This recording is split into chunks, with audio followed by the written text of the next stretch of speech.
श्री राधा कृष्ण की जय। राधा कृष्ण के चैनल पर आप सभी लोगों का मैं स्वागत करती हूँ। आप सभी लोगों को राधे राधे, मीराबाई की जय। जब भगवान कृष्ण ब्रज छोड़कर चले गए, उसके बाद उनका आना कब हुआ? उसके बाद सूर्य ग्रहण के अवसर पर कुरुक्षेत्र में अपने द्वारका वासियों के साथ आए हुए थे।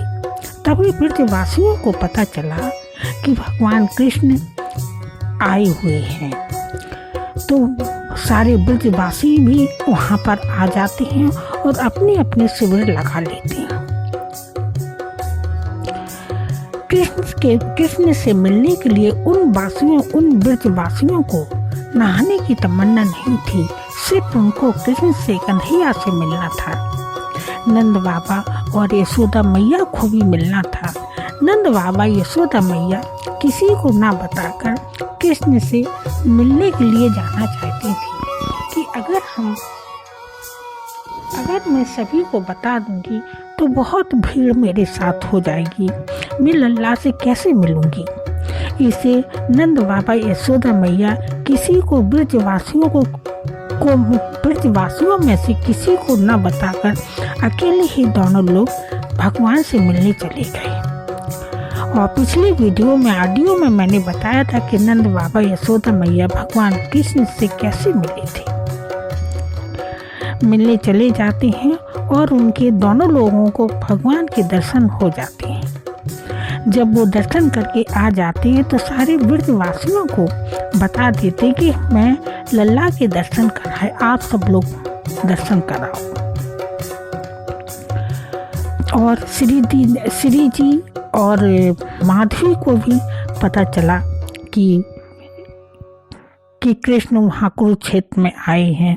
तो ललिता विशाखा ने कहा श्री जी से राधा से कि चलो हम लोग ही मिलने जाते हैं।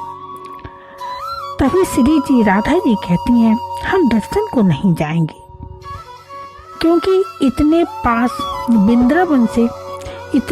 वृंदावन से मैं कभी मथुरा नहीं गई, तो यहाँ पर मैं नहीं जाएंगे। अगर हमको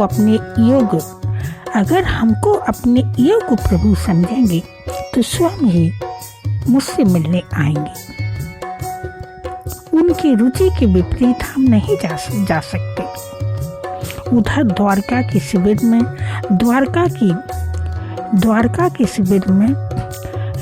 ब्रज की ही चर्चा हो रही है और ब्रज के शिविर में द्वारका की चर्चा हो रही है। रुक्मणी जी को पता चला कि ब्रजवासी आए हैं और राधा भी आई हैं, तो भगवान की सारी पटरानियां राधा से मिलने के लिए उनकी बड़ी लालसा थी। वो जानना चाहती थी कि राधा कौन है, जिनका नाम लेकर श्री कृष्ण रात को भी रोते हैं। क्योंकि जब रुक्मणी रात में जल पीने के लिए उठी तो रात में उन्होंने देखा कि भगवान रो रहे हैं और कुछ बोल रहे हैं।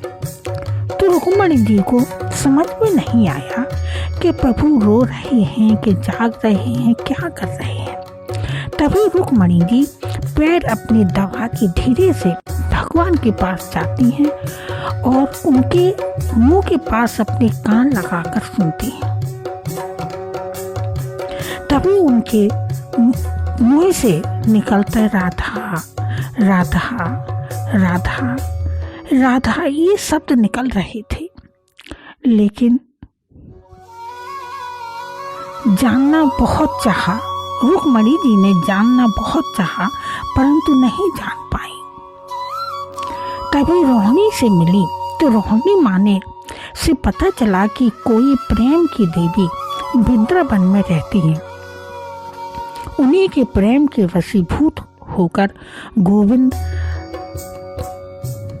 गोविंद का शरीर द्वारका मथुरा में रहता है, लेकिन उनका जी राधा के चरणों में रहता है, राधा के चरणों में लिपटे रहते हैं। रुक्मणी जी को राधा के दर्शन करने की बड़ी लालसा थी। आज जब उनको पता चला कि राधा भी आई हैं, तो रुक्मणी जी अपने को रोक नहीं पाई। सोचती थी सबको बताऊंगी तो कोई ना कोई बाधा आ जाएगा मेरे पास। रात के अंधेरे में 2 दासियों को लेकर राधा से मिलने के लिए चली गई। पूछती पूछती कि जहां श्री राधा ठहरी थी, रुक्मणी जी वहां पर पहुंच गई। ललिता विशाखा सेवा में लगी हुई थी। रुक्मणी जी को वो पहचान ना सकी।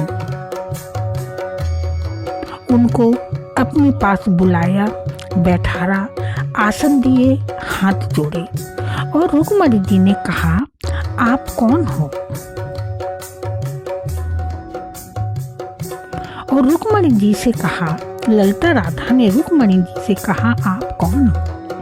रुक्मणी जी ने कहा, मैं श्री राधा के दर्शन करना चाहती हूँ। तभी ललिता कहती हैं, विशाखा कहती हैं, दर्शन तो हो जाएंगे, आप अपना परिचय तो दीजिए। आप कौन हैं? कहाँ से आई हैं? तभी रुक्मणी जी ने कहा, मैं द्वारकाधीश की बड़ी पत्रानी रुक्मणी हूँ। तभी ललिता विशाखा ने कहा, आप रुक्मणी जी हैं? आपको प्रणाम। रुक्मणी जी कहती हैं, प्रणाम मत कीजिए, करिए, आप दोनों बताइए कि आप दोनों कौन हैं? तभी दोनों ने कहा, हम ललिता विशाखा हैं। तभी रुक्मणी जी कहती, आप ललिता विशाखा हैं? आपका नाम मैंने सुना है। आप राधा रानी की प्राण प्यारी सखी हो। हमें श्री जी के दर्शन करा दो। ललिता जी ने कहा, दर्शन तो हो जाते, लेकिन श्री जी अभी लेटी हैं। लगता है कि नींद आ गई। अगर आप कहें तो उठा दें। रुक्मणी जी कहती है, नहीं नहीं नहीं, उठाओ मत। ललिता जी कहती है, हम उठा देते, इसलिए नहीं उठा रहे हैं कि श्री जी को नींद बहुत कम आती है या आती ही नहीं। तभी रुक्मणी जी कहती हैं, क्यों नहीं आती? ललिता जी कहती हैं, अरे रुक्मणी जी, राधा ही नहीं, अब ब्रज में कोई भी नहीं सोता। अगर आप कहो तो उठा दें। रुक्मणी जी कहती, नहीं नहीं ललिता जी, कहती मैं उठा देती, लेकिन उनको नींद बहुत कम आती है।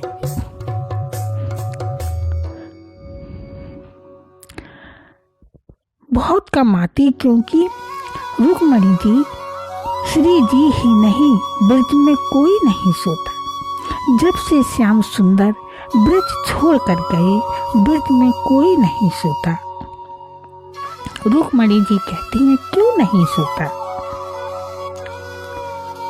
तभी ललिता विशाखा कहती हैं, रोते हैं, सब आंखों के आंसू सूखे, तभी तो कोई सोए। थोड़ी देर के लिए श्री जी को निद्रा आई है। तभी रुक्मणी जी कहती है, कोई बात नहीं, मत जगाओ, मैं तो सिर्फ उनके दर्शन करने आई हूँ।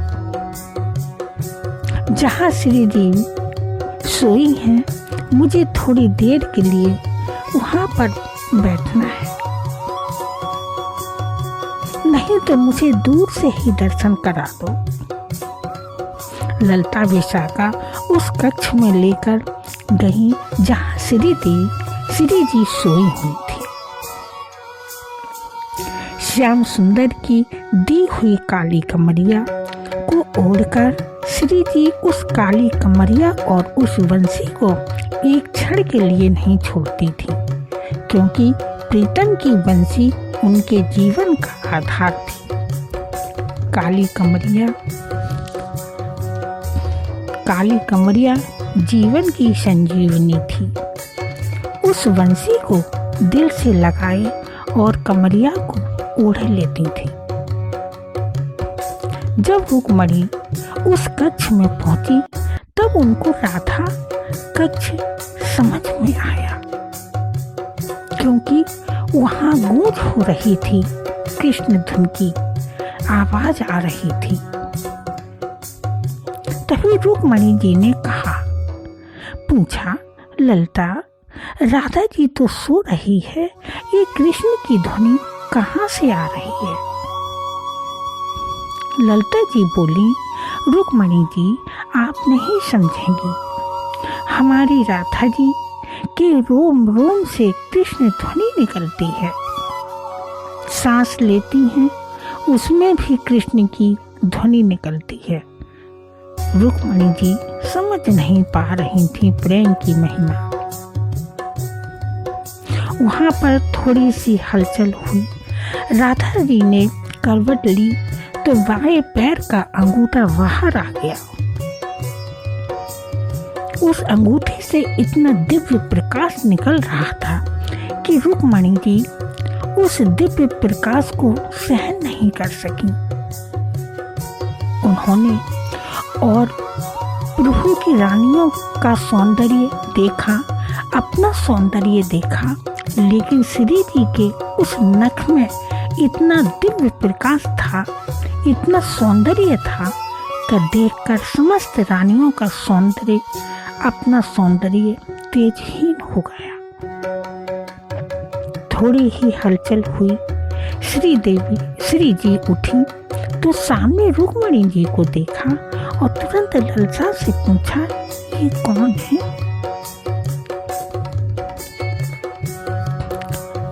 तभी ललता जी बोली, द्वारकाधीश की बड़ी पटरानी रुक्मणी जी हैं।